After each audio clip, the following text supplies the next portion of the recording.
Good day, my brothers and sisters. Thank you for giving me your time and your ears today. I come here not as a strong man, not as a proud first son, but as a man whose spirit has been broken in ways I never imagined.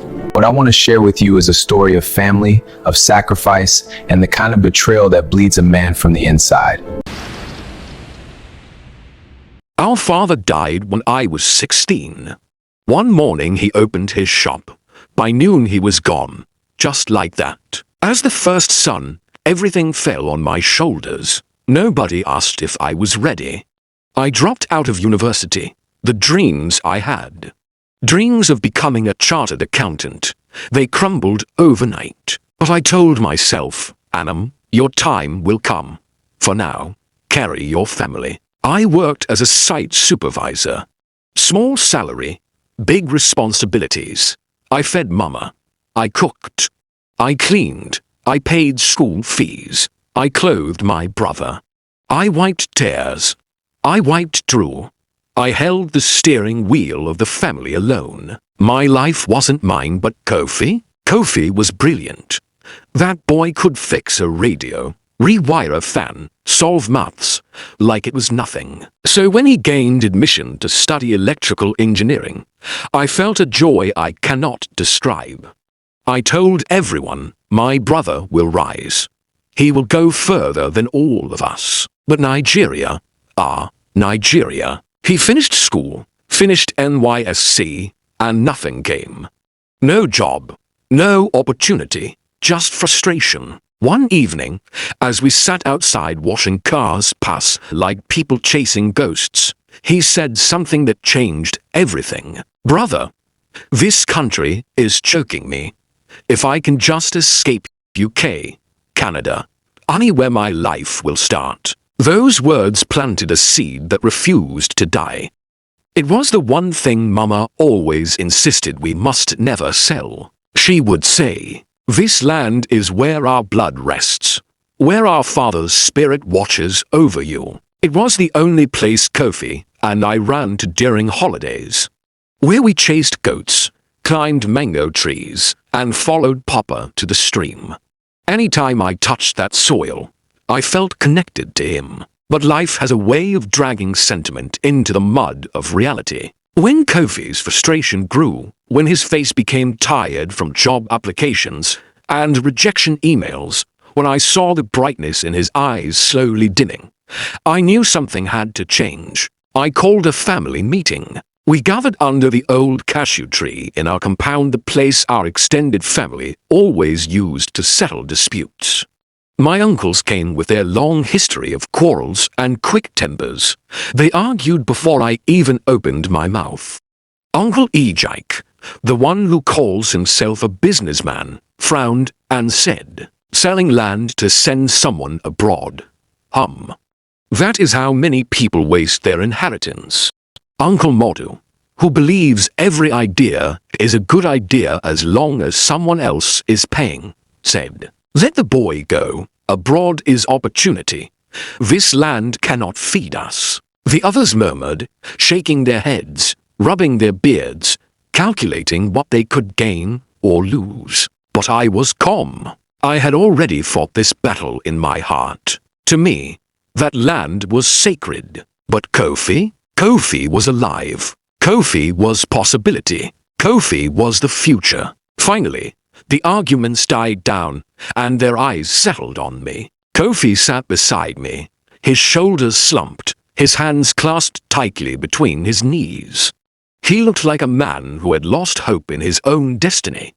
That was what broke me the most. I turned to him. His eyes lifted to mine, scared, unsure, almost ashamed that he even needed help at his age. And I said, slowly, word for word, this land is our past, but you are our future. Go, become the man God designed you to be. His lower lip trembled. He didn't speak, he couldn't. In that moment, I saw in him the same spark our father once carried. The spark I feared Nigeria would extinguish forever. So, I made the decision. The next morning, I traveled to the village. I walked the land alone one last time.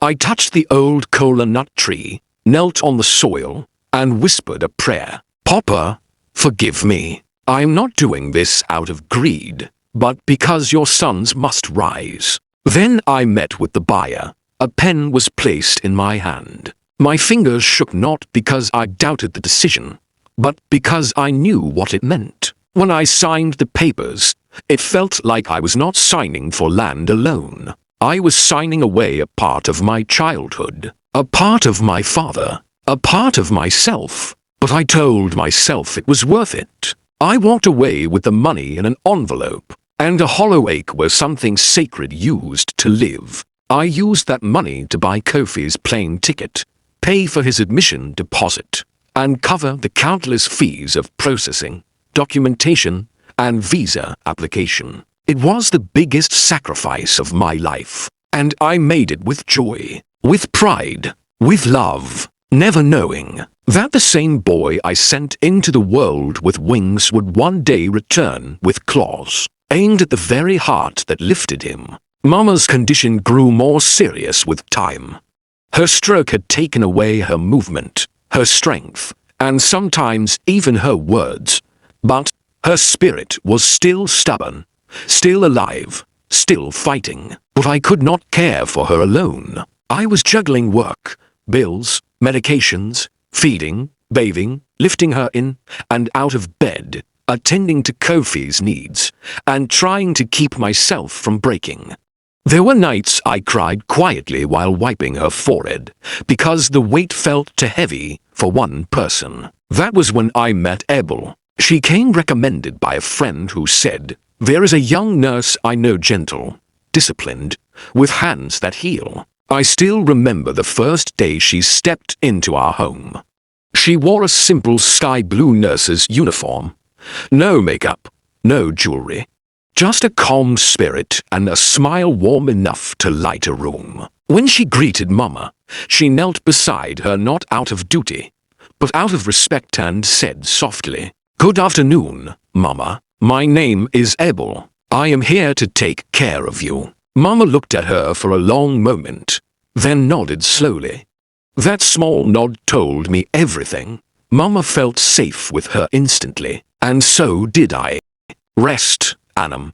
Even strong men need sleep. It was the way she saw that broke down emotional walls I didn't even realize I had built to survive. Where others pitied me, she admired me. Where others questioned my sacrifices, she celebrated them. One evening, after Mama had fallen asleep, Abel and I sat outside under the weak orange glow of the compound's bulb. The air smelled of rain. She looked at me and said, "Anam, the world needs more men like you." I didn't know why those words hit me so hard.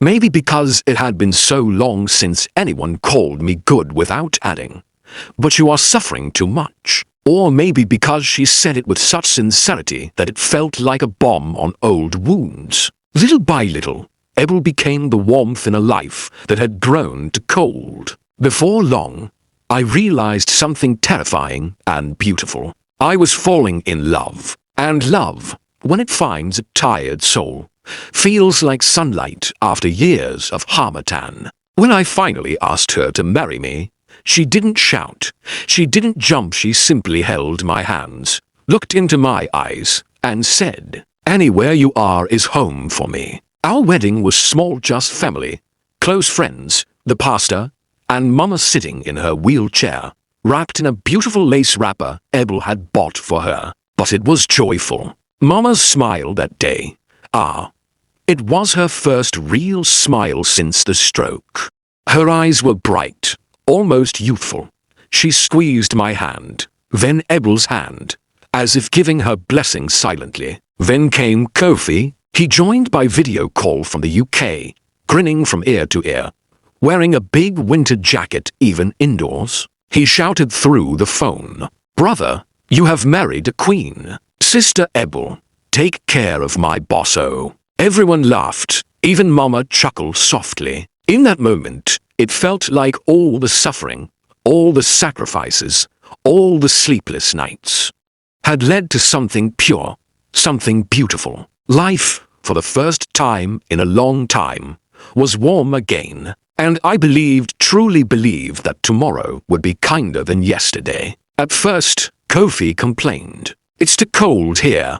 I'm freezing." Then, "I've gotten a small shop job." Months later, I've secured an IT role. His pictures changed too, from shared rooms and cheap jackets, to fine suits, wine glasses, Mercedes cars behind him, fancy restaurants, big smiles. I was proud, and he didn't forget us.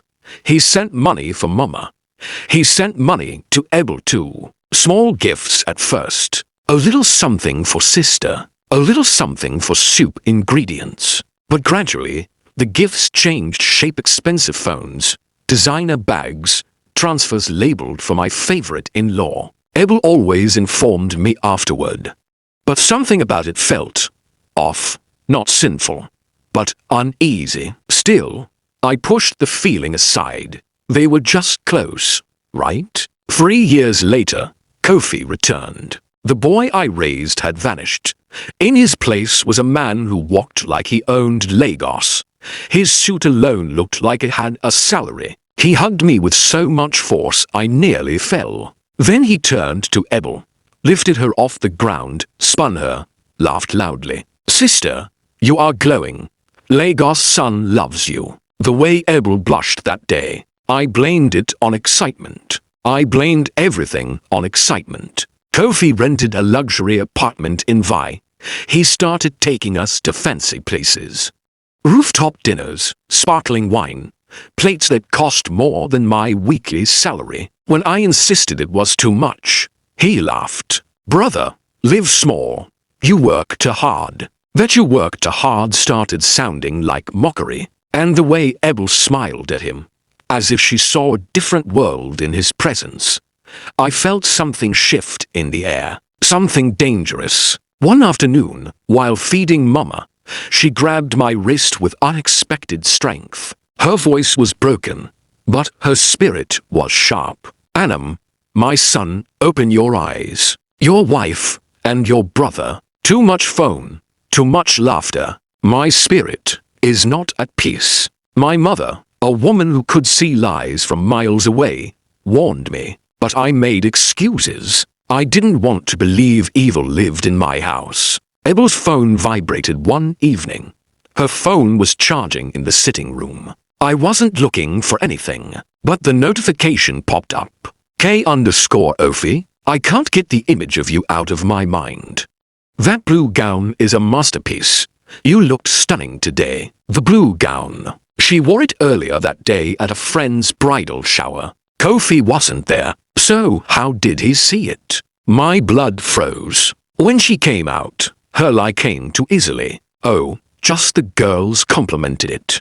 Why do you ask? That lie sliced deeper than a confession would have. Abel started taking extra night shifts, but one night I called the clinic. They said she wasn't scheduled. My heart cracked, but I still refused to break. Then one night, Mama's oxygen monitor broke. Abel panicked, grabbed my laptop, logged into her Facebook to reach another nurse, and forgot to log out. When I opened the laptop, the screen came alive with messages. Years of messages. Flirting, secrets, confessions, late-night emotional conversations. Pictures she never showed me but sent to him. Soft words at first, then deeper. "Kofi, you are the only reason I survived abroad.